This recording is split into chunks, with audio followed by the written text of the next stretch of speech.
Саламатсыздар ма балалар? Бүгін 14 қыркүйек. Лексикалық тақырыбымыз көз келді. Грамматикалық тақырыбымыз интонацияның сөйлеу тіліндегі қызметі.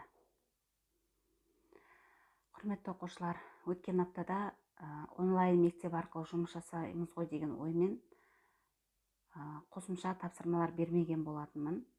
Оқулық бойынша бүгін сол күндерді тақырыптарды жетіп алайық деген оймен сендерге тапсырма бергім келіп отыр.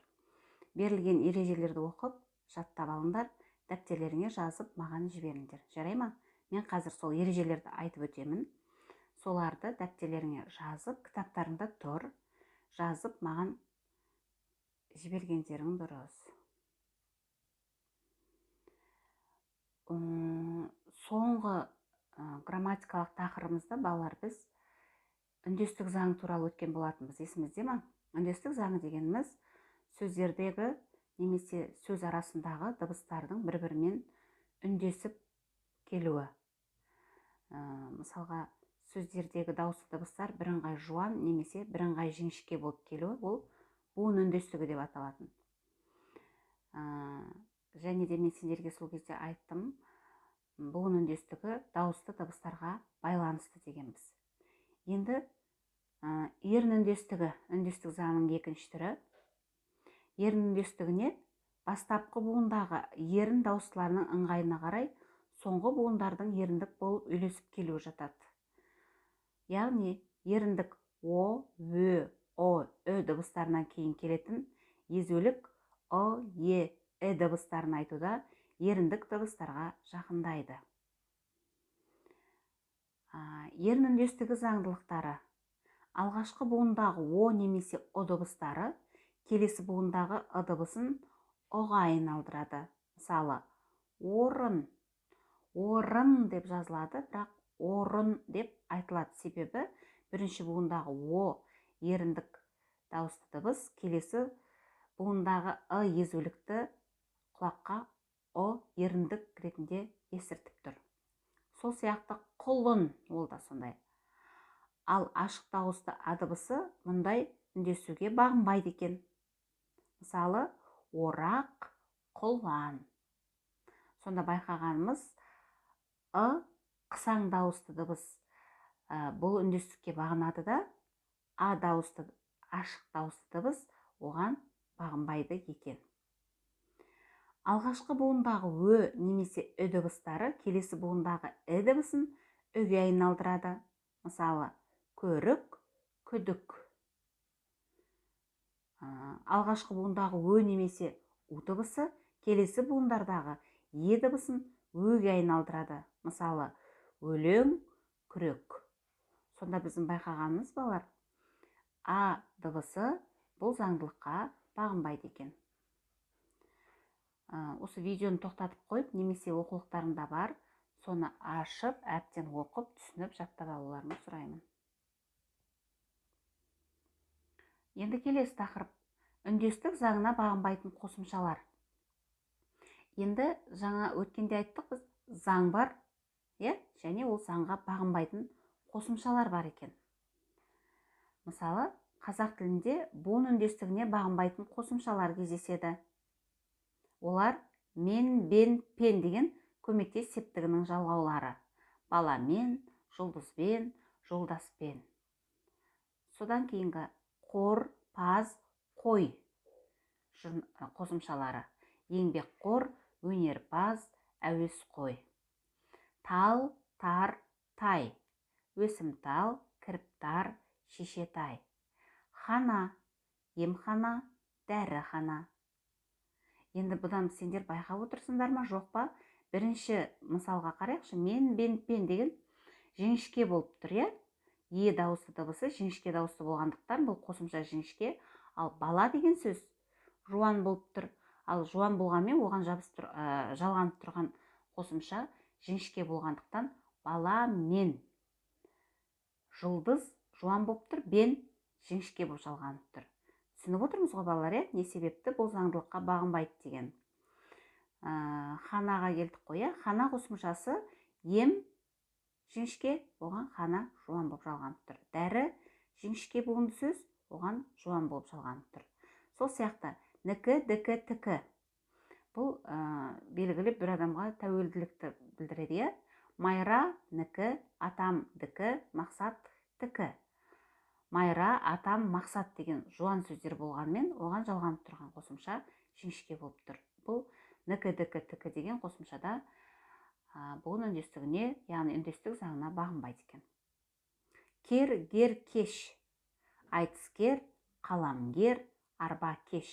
Бұндағы айтыс, қалам, арба деген сөздерде жуан болғанмен, оған кер, гер, кеш деген қосымшалар жіңішке болып жалғанып тұр. Кес, күнем. Дау, кес, пайда, күнем. Ов, ова, ев, ива, ин, ина деген адамның фамилияларының қосымшалары. Әуезов, а, Серікбаев, а, Майлин, а, Ахметов, а деген сияқты. Жіңішке болған кезде оған жалғанып тұрған қосымшалар жуан болып, немесе Серікбай деген кездегі соңғы буыны жуан болғанмен, оған жалғанып тұрған қосымша жіңішке болып тұр. Сол сияқты бей деген қосымша бар. Бейтарап, бей уақыт, бей таныс. Мұқият тағы да өздерің оқып, түсініп алыңдар, жарай ма? Енді келесі тақырып балалар, интонация. Интонация адам сөйлемдерді, олардың бөлшектерін сазына келтіріп сөйлеудің ырғақты әуені. Интонация сөзді, сөз тіркесін, сөйлемді айтудағы дауыс мәнері, дауыс ырғағы, сөйлеудің ритм мелодикалық бейнесі. Интонация мелодия, ритм, темп, қарқындылық, тембр, фразадағы сөздермен сөз тіркесін бөліп айтуға қызмет ететін логикалық және тіркес екпіні деген компоненттердің бірлігінен тұратын күрделі құбылыс. Интонация ауызша сөйлеудің маңызды элементі. Ол жазуда тыныс белгілерімен және арнайы графикалық амалдармен мәтінді азат жолдарға бөлу тағы басқа беріледі. Интонация адамның көңіл күйін білдіреді десек, кейбір сөйлемдер көңіл күйді білдіретін сөздер арқылы да жасалады. Ондай сөздерге қыстырма сөздер мен одағай сөздерді жатқызамыз. Кітаптың тілімен айтып бердім. Енді ауызша тілмен айтатын болсақ, адам өзінің айтқысы келген ойын, мысалға біреуден бір нәрсені білгің келсе, жауап алу мақсатында айтатын болсаң, даусыңды көтеріңкі айтасың. Сен бүгін сабағыңды оқыдың ба? Дегенде интонацияда өзгеріс бар. Немесе мен бүгін сабағымды оқыдым. Бұнда да жауабына қарап бірден қандай тыныс белгі қойылу қажет екендігін байқаймыз. Бірінші сөйлемде сұраулы сөйлем болса, екінші сөйлемде хабарлы сөйлем. Сол сияқты тыныш отыр деп дауыс көтеріп айтатын болса, онда бұл бұйрықты сөйлем болады. Соңында леп белгісі қойылатындығын біз адамның интонациясы арқылы, яғни дауыс ырғағы арқылы байқаймыз. Интонация дегеніміз бір ауыз сөзбен осындай екен балалар. Интонацияның сөйлеу тіліндегі қызметі. Бүгінгі сабағымыздың грамматикалық тақырыбы осы болу қажет. Сөйлеу интонациясының құрамы күрделі, оған әуен, ырғақ, қарқын, логикалық екпінде кіреді екен. Интонация, жаңа айттық, адамдардың түрлі көңіл күйін білдіреді. Сөйлеу мәнеріне қарай, сөйлемнің реңі ғана өзгеріп қоймай, оның негізгі мағынасы да өзгеріп кетуі әбден мүмкін. Мысалы, мен сені жақсы танимын деген сөйлем әртүрлі мағынаға ие болуы мүмкін. Бұл сөйлем жағымды, көтеріңкі әуенмен, қуаныш сезімді интонациямен айтылса, ол дұрыс жай күйді білдіреді. Ал жағымсыз, төмен, созылыңқы интонациямен айтылса, ол кекесін жағымсыз мағынаға ие болады. Ал мен оқып көрейін, тыңдаймыз. Мен сені жақсы танимын дегенде бірінші жағдайға сәйкес келіп тұр, жағымды, көтеріңкі әуенмен айтылып тұр. Мен сені жақсы танимын десе, онда жағымсыз, ол адамды жақтырмай, мен сені жаман жағынан білемін деген сияқты мағынада айтылып тұрғанын интонация арқылы байқауға болады. Сондай-ақ интонация сөйлеп тұрған адамның халі мен оның айтылып тұрған ойға, жағдайға қалай қарайтынын да білдіреді. Мысалы, сөйлеушінің айтылған ойды, жағдайды қолдайтын қолдамайтыны, оған қуаныш пен ренішпен не мысқыл сезіммен қарайтыны интонация арқылы анықталады. арнайы сөздер арқылы ғана емес, әртүрлі интонациямен оқу арқылы да хабарлы, сұраулы, бұйрық райлы лепті сөйлемдер жасалады. Жаңа айттық, біз жазған уақытта балалар өзіміздің сезімімізді тыныс белгісі арқылы білдіре аламыз. Ал сөйлеген уақытта әрине интонациямен білдіреміз. Сонымен сөйлемдердің 4 түрі бар екен: хабарлы сөйлем, сұраулы сөйлем, бұйрықты сөйлем және лепті сөйлем. Үшінші тапсырма балалар.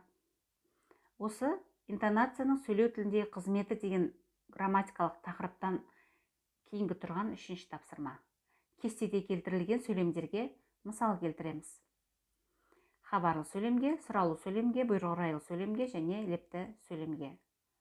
Тапсырманың дескрипторы. Бірінші, берілген сөйлем түрлеріне мысал келтіреді. Екінші, қатесі жазады. Үшінші, көркем жазады.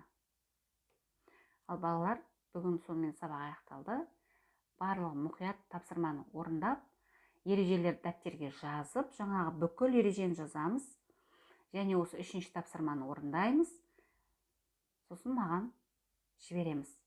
Егер қазір білімлендке жүктелетін болса, осы тапсырма білімлендке бірден салғандарың дұрыс. Ал жүктелінбеген жағдайда, өйткені көбіне мен жүктей алмай отырмын өз сабақтарымда, жүктелінбеген жағдайда маған